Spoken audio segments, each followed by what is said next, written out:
Hello from the Arizona region of USA Volleyball.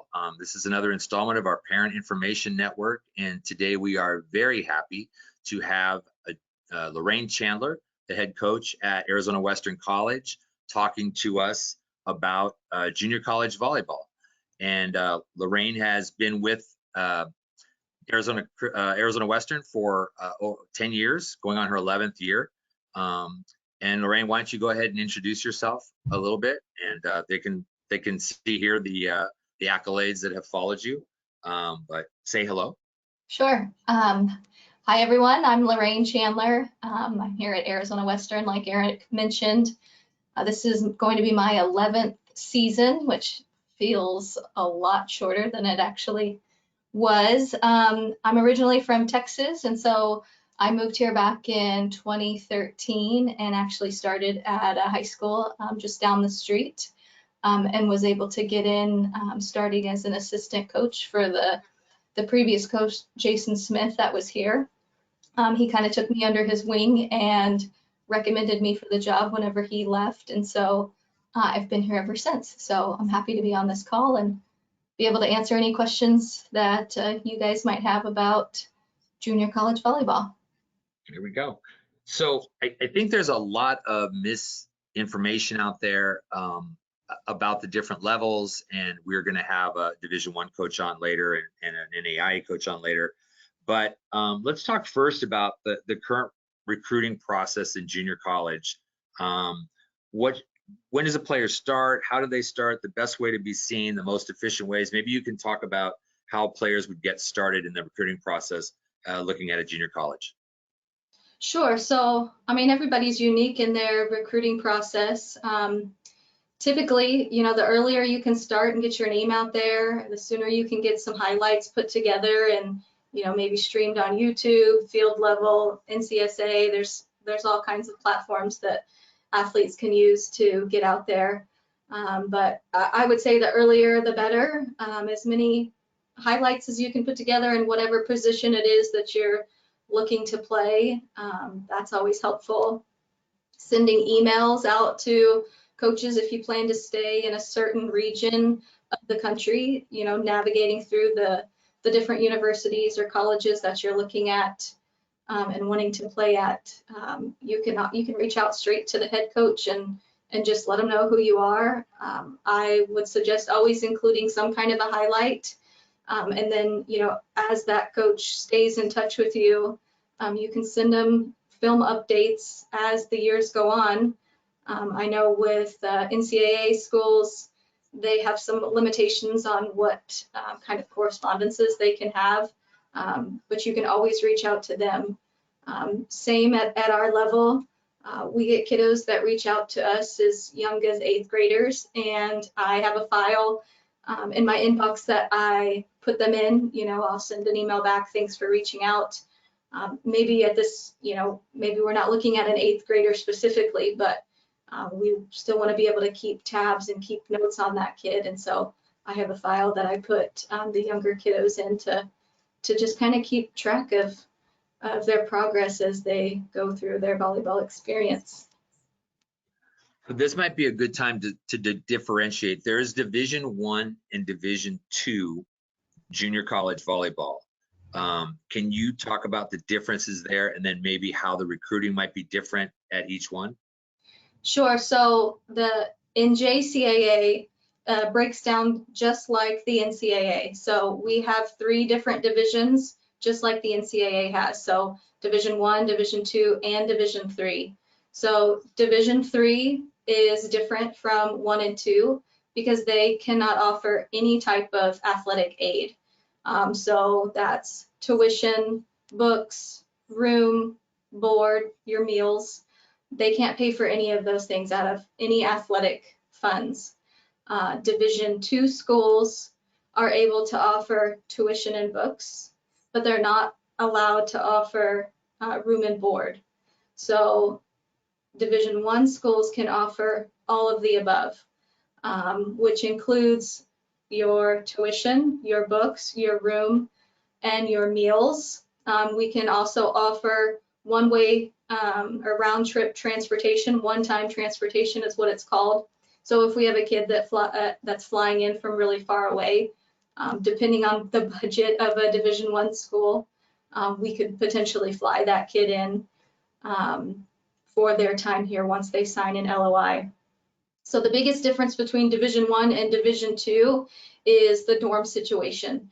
Division I schools primarily have dorms on campus that athletes are able to stay in, and if budgets allow, coaches can pay for them to live in the dorms, and they can also pay the meal plan for them to be on campus. Whereas Division IIs, if you think of your Maricopa schools, your Scottsdale, your Glendale, your Mesa, they don't have dorms. They typically stay in apartments or they live with their parents, and coaches are not allowed to pay for any of that housing aid.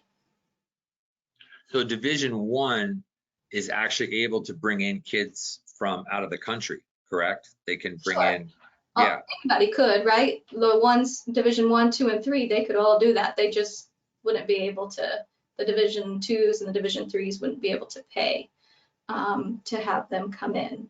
Right. Okay. And can you mention what an LOI is? I know it's commonplace for you and I, but what's an LOI for a parent? Sure. So for junior college, we call the scholarships that the kids sign an LOI, so a letter of intent. NCAA calls them NLIs, which is a national letter of intent, not to be confused with NIL, which is name, image, and likeness. Yeah. Oh, goodness. Okay. Tell me, what are the requirements for getting into a junior college? Sure, pretty standard requirements. So they have to have a high school transcript, they have to have a diploma, they have to have graduated, a GED or any kind of state equivalency that says that they have finished their 4-year requirements at the secondary level. So pretty standard. Is there a GPA level that they have to meet? There's not a GPA level. Depending on the type of athlete, for example, any international athletes, some schools require a TOEFL, which is an English score.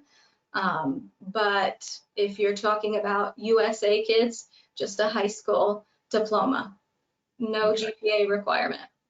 Gotcha. What kind of characteristics are you looking for, like when you're recruiting for your level? And let's mention that you're a Division I junior college.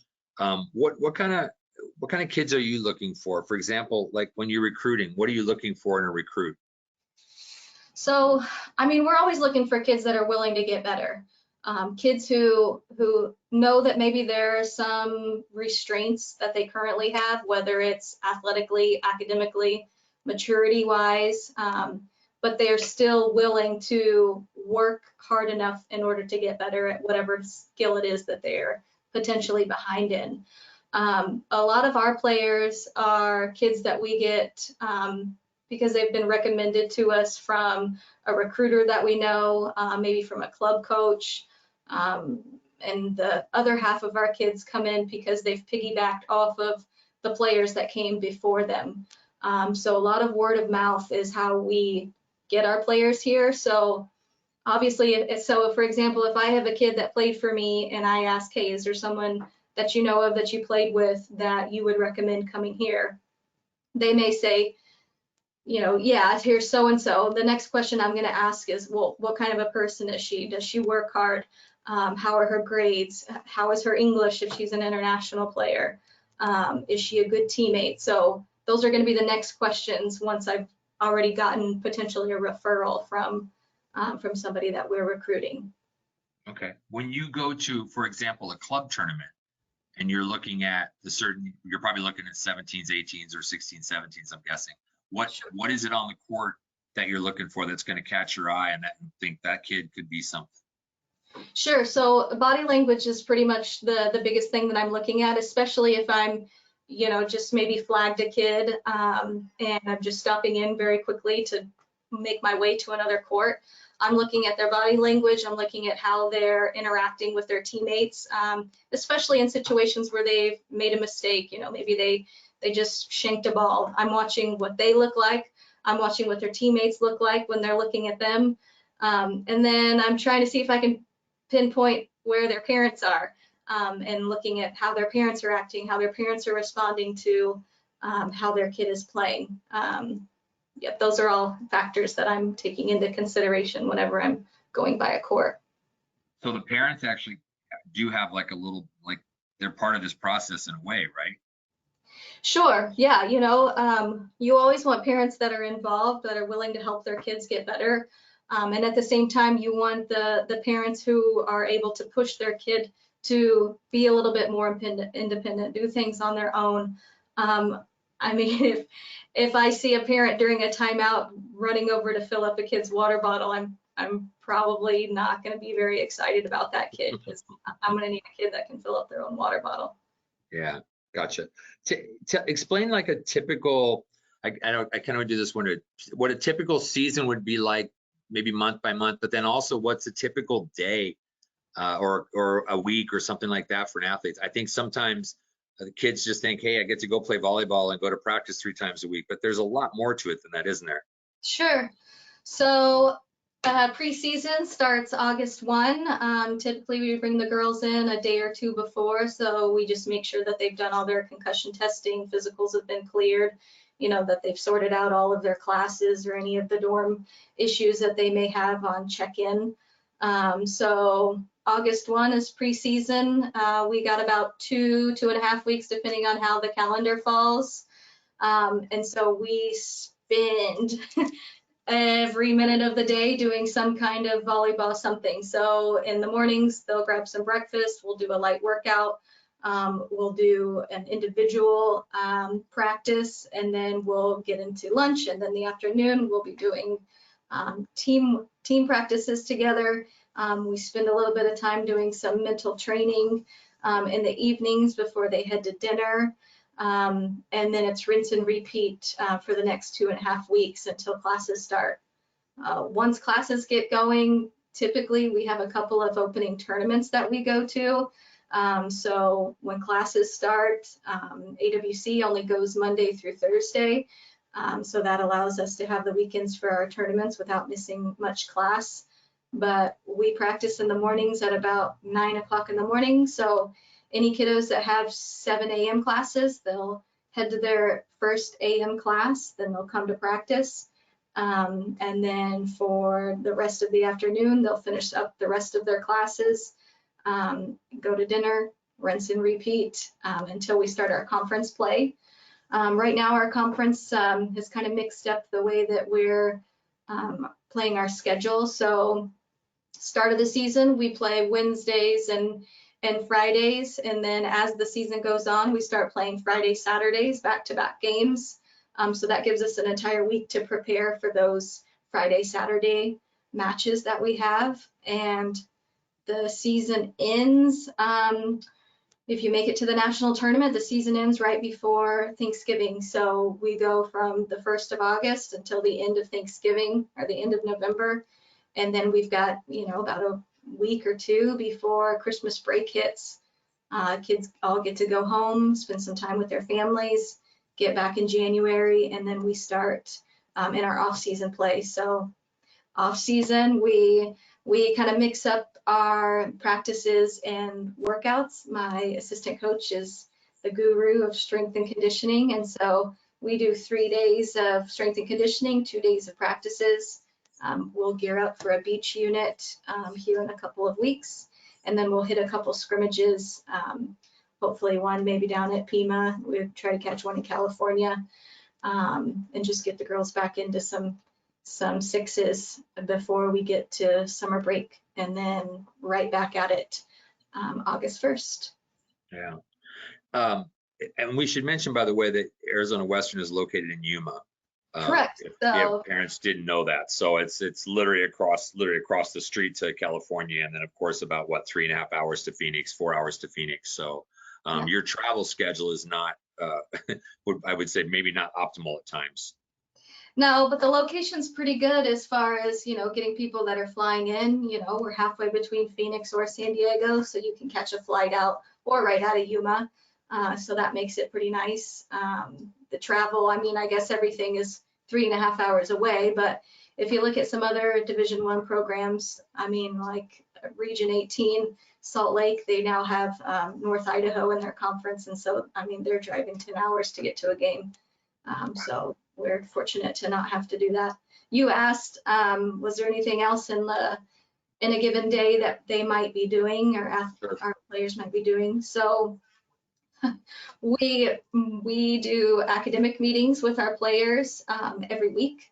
So in the off season, they're required to put in a certain amount of study hall hours, depending on how they did in their fall semester. So if they had a really high GPA, they don't have to do quite as many study hall hours.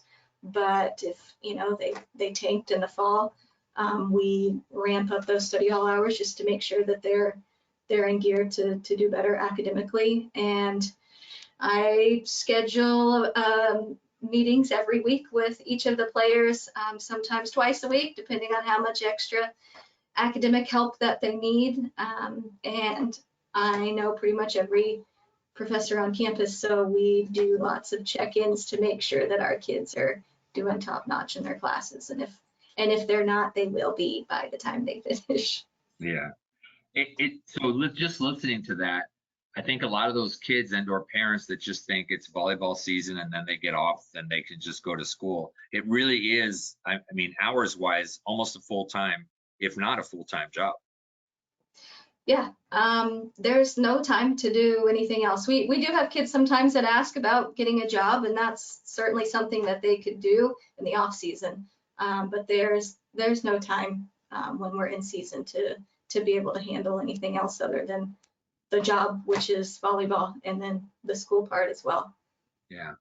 About, I want to say 3 or 4 weeks ago, maybe a little bit longer, a ruling came down where previously, if someone had played in a junior college for 2 years, they only had 2 years of eligibility left to play on if they wanted to play Division I, Division II, whatever. That has been changed. Do you want to talk about that rule and how you think it'll affect you? So I want to be pretty clear about the way that the rule or the verbiage was explained to us. So the Division I, NCAA Division I directors put out a mandate that said that any non-NCAA program that a current NCAA student played at would not count. So it's not just junior college players, it's NAIA players, people that played in California.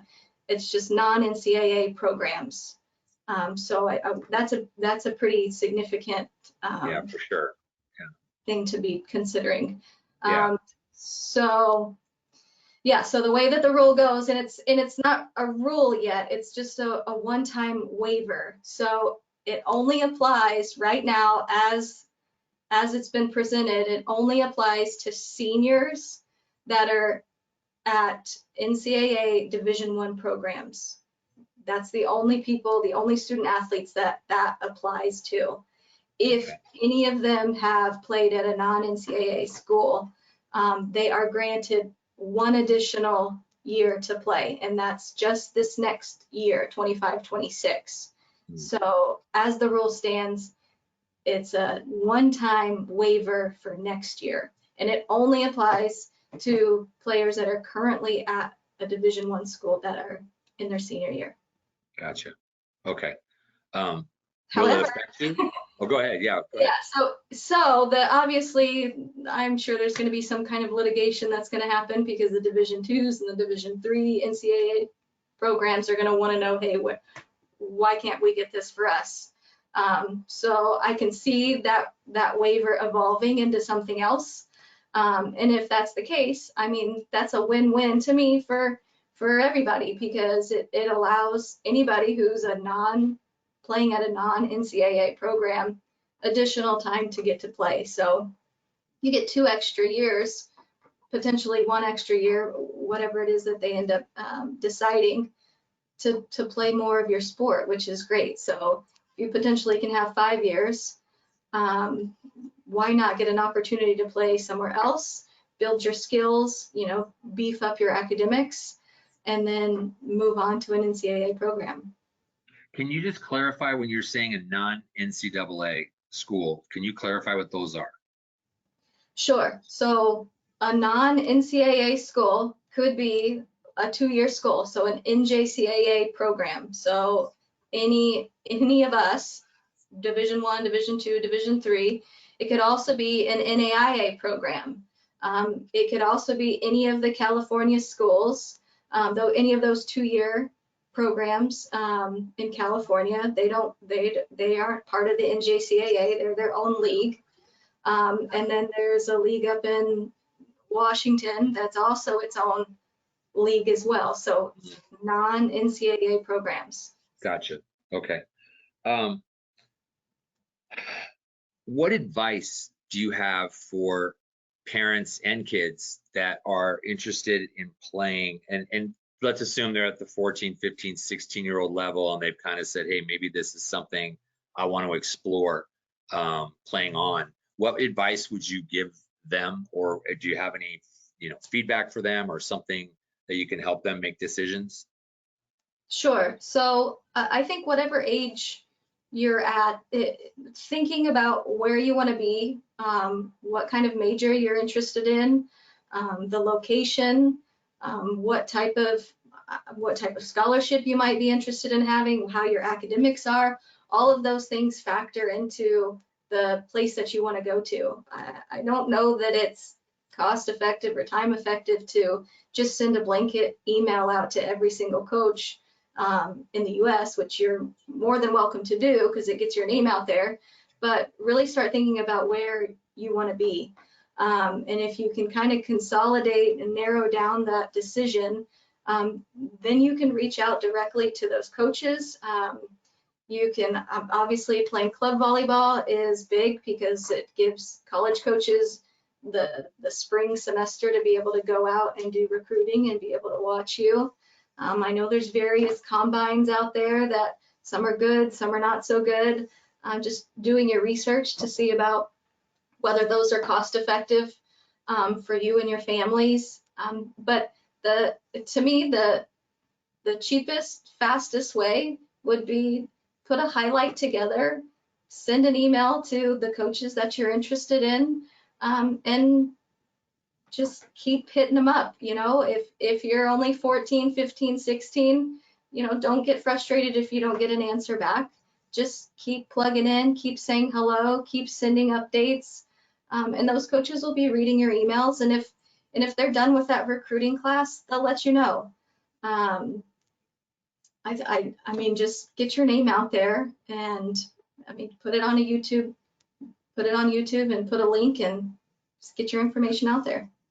How would parents and kids, for example, differentiate? Like you were saying, like, hey, like they could apply, they could literally send an email to every coach in the country. But what are the things that they should maybe be looking at? Is weather a big deal? Is being close to home a big deal? I mean, obviously it's going to be different for other kids, but maybe in your experience, what do you see as like some deciding factors as to where they should put their attention?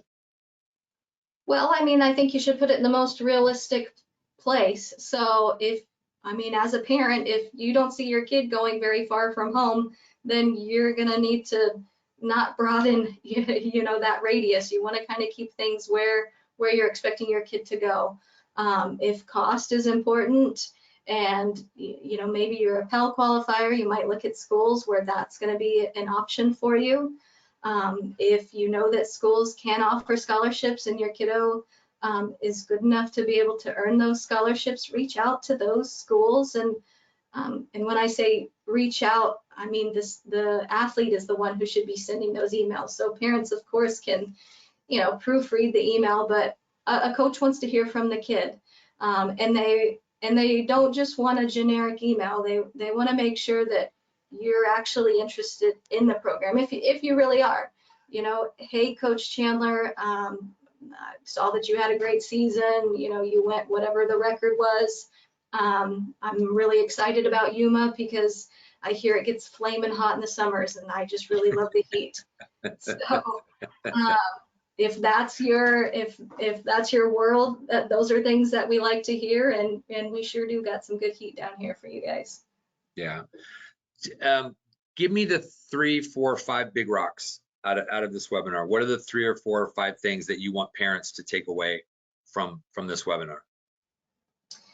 So, I mean, the biggest thing is junior college doesn't necessarily have to be what people think of it as, which is junior. That's kind of the opinion that I get from a lot of different people.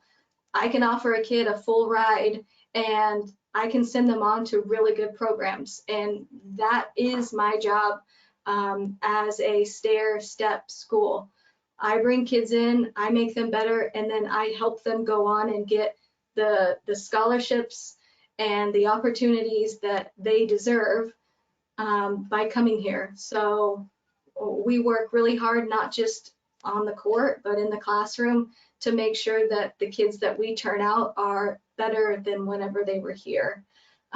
So I think the junior and junior college is a little bit of a stigma, but it is what it is. And you talk to any JUCO coach and they're going to tell you that they're going to work really hard to make your athlete better.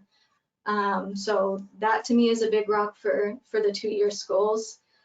Parents, just advocate for your kids to be independent and start to do things on their own. Have them write the emails, have them go up and say hello to a coach. You know, we have a little bit different rules, obviously, with NJCAA versus NCAA. We don't have those dead periods.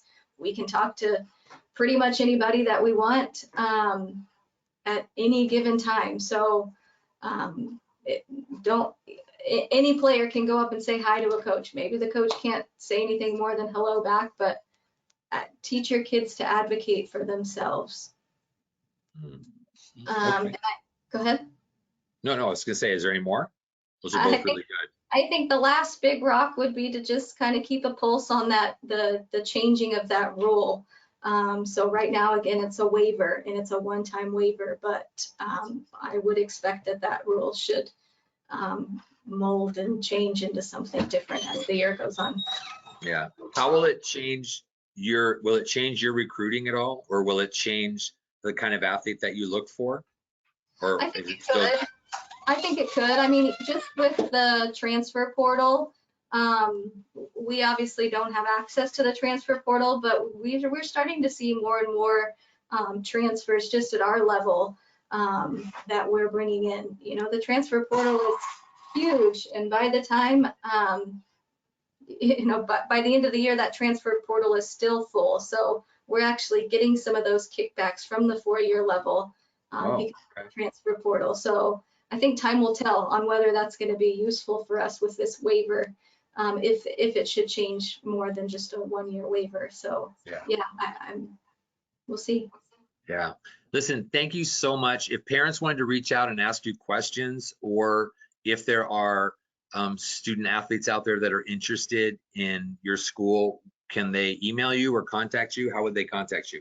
Yeah, absolutely. Send me an email, put a highlight in it, and I will respond. I like getting emails, and I'm pretty easy to get a hold of, and I do a good job of responding in a timely manner. So hit me up, comments, complaints, all of the above. What's your email address? It's just lorraine.chandler@azwestern.edu.